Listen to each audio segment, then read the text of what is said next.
Gracias, amigo. Estamos de regreso en esta noche en este Juego de Manos y vamos a discutir nuestro primer tema de esta noche después de haber escuchado al alcalde de Toluca, los resultados en las elecciones. De esto pues se habla en torno a los comicios del pasado 7 de junio.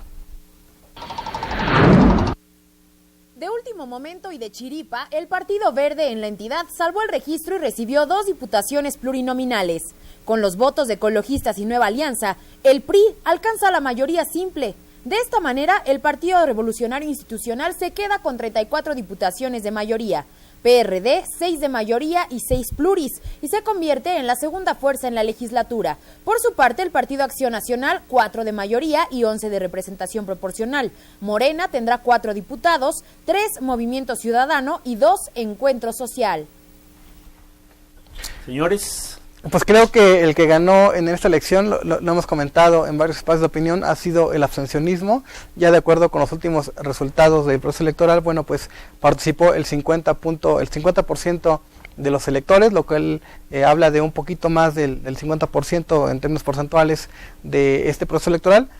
Lo cual expresa que no se cumplieron las metas de participación electoral, se mantiene el abstencionismo. La elección más participativa ha sido la del 2012 con más del 64% de participación, y los peores escenarios de este tema fueron entre 2003 y 2006 con un 43% de participación. Es decir que bueno, los electores no se interesaron por este proceso electoral, en lo cual también tienen responsabilidad tanto candidatos como partidos políticos que no lograron empatarse ni mandar propuestas concretas a los candidatos.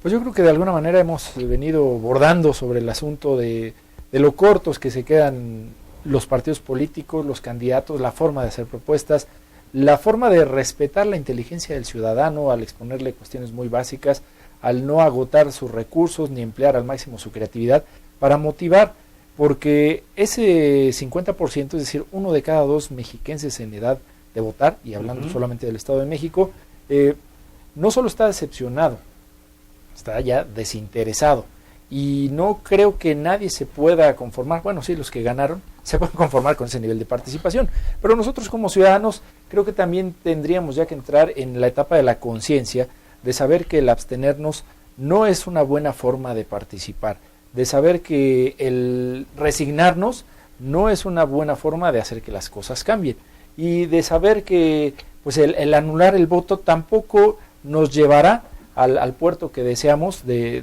donde haya desarrollo, donde haya productividad, donde haya crecimiento en lo individual o como familias o como empresas incluso, porque no estamos asumiendo el riesgo de decidir, el riesgo de apoyar, el riesgo de comprometerse, y también lo que viene ahora, el riesgo y la responsabilidad de calificar a los gobernantes, por quienes pudiste no haber votado, pero al final alguien tenía que llegar, y llegó, nos guste o no, llegó, y ahora nos vamos a mantener no en el 50%, sino en el 80%, sin interesarnos en los asuntos públicos, sin participar de las evaluaciones, sin cuestionar a los que toman las decisiones, a los que se supone que nos representan. Lo peor es que solo vemos el abstencionismo en la temporada de elecciones, pero en nuestra indiferencia después, esa es la más grave.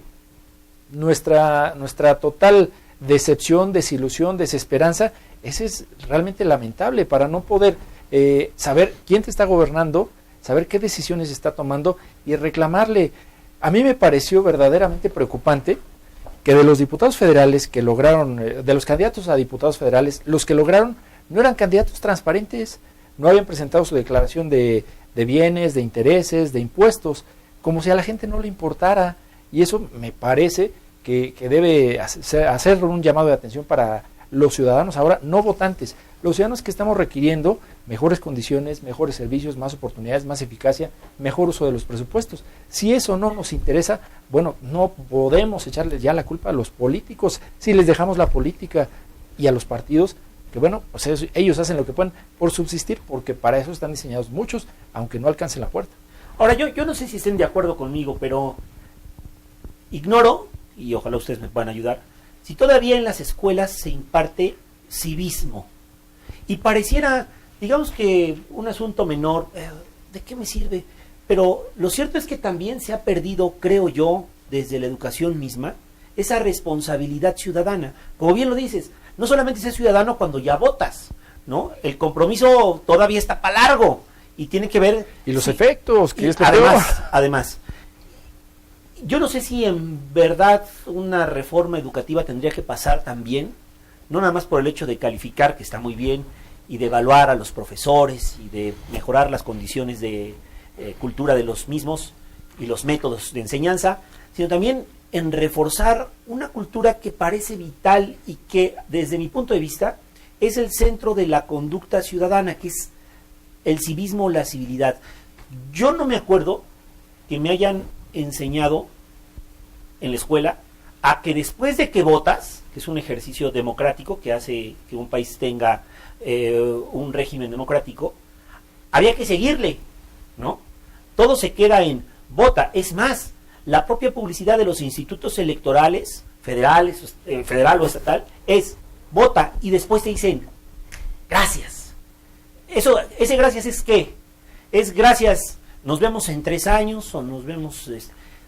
y creo que eso se ha perdido. Yo no sé si ustedes estén de acuerdo, pero difícilmente veo inclusive que los niños puedan tener, sí, que conozcan el tema de las votaciones, sí, que saben que tienen que ir a votar. Y ¿qué más me hace ser ciudadano? ¿Qué otro compromiso adquiero después de votar o después de no votar? Yo no sé si coincidan conmigo y me gustaría... Ahora, ¿cómo se explican ustedes que, hablando de esos temas de participación, ya lo decía el dirigente estatal de Morena, ¿no?, Pedro Centeno, en las zonas rurales se supera la meta de participación de más del 60%, ante Tejupilco, lo decía el distrito que conforma varios municipios de allá, 70% de la población acudió a votar. En las zonas urbanas como Toluca, como Huixquilucan, como Tlalnepantla, pues apenas el 50%. ¿Qué está pasando? La sociedad no vota, hay una movilización por parte de las estructuras de los partidos de gran infraestructura. ¿O cómo explicar este fenómeno? Nos hace indiferentes. O además, eso es lo que tú dices, la gente que piensa que está en clase media alta, que tiene estudios de licenciatura, no se siente convencida por los candidatos. Yo creo que no podríamos en este momento resignarnos a participar en redes sociales, porque a mí me da la impresión que mucha gente dice, no, yo ya protesté en la red social, ya soy parte de un movimiento, pero todavía la red social, o sea, sí genera corriente de opinión, sí puede generar en algún momento, si hay algún líder que lo transforme en un hecho concreto, pues a lo mejor una iniciativa, pero la mayoría no tendría que quedarse con esa idea de, pues yo ya hice eco de mi repudio, ya hice eco de las descalificaciones de los gobernantes, y sí, yo estoy de acuerdo, y a lo mejor escriben por ahí algunos párrafos señalando lo que está mal. Me parece que son varias cosas. Una es, no podemos menospreciar a los que finalmente votaron por la opción política que haya ganado, es su derecho, para eso tenían varias opciones, y ellos lo hicieron en mayor número y por eso llevaron al poder a sus representantes. Eso no se les puede censurar, no son inteligentes o tontos los que votan por un partido u otro. Lo que tendríamos que ser es todos inteligentes en activo para tomar la acción y hacer que las cosas realmente cambien. A mí me parece que también el asunto de la formación cívica y la ética, que por cierto era un tema que lamentaba el secretario de Educación en una conferencia ayer, bueno, ¿en qué momento eso se nos perdió? Pues ahora el señor Choefet tiene la voz y el poder para hacer que las cosas cambien, y que por cierto sí es parte de la reforma educativa, revisar contenidos y hacer que evolucione.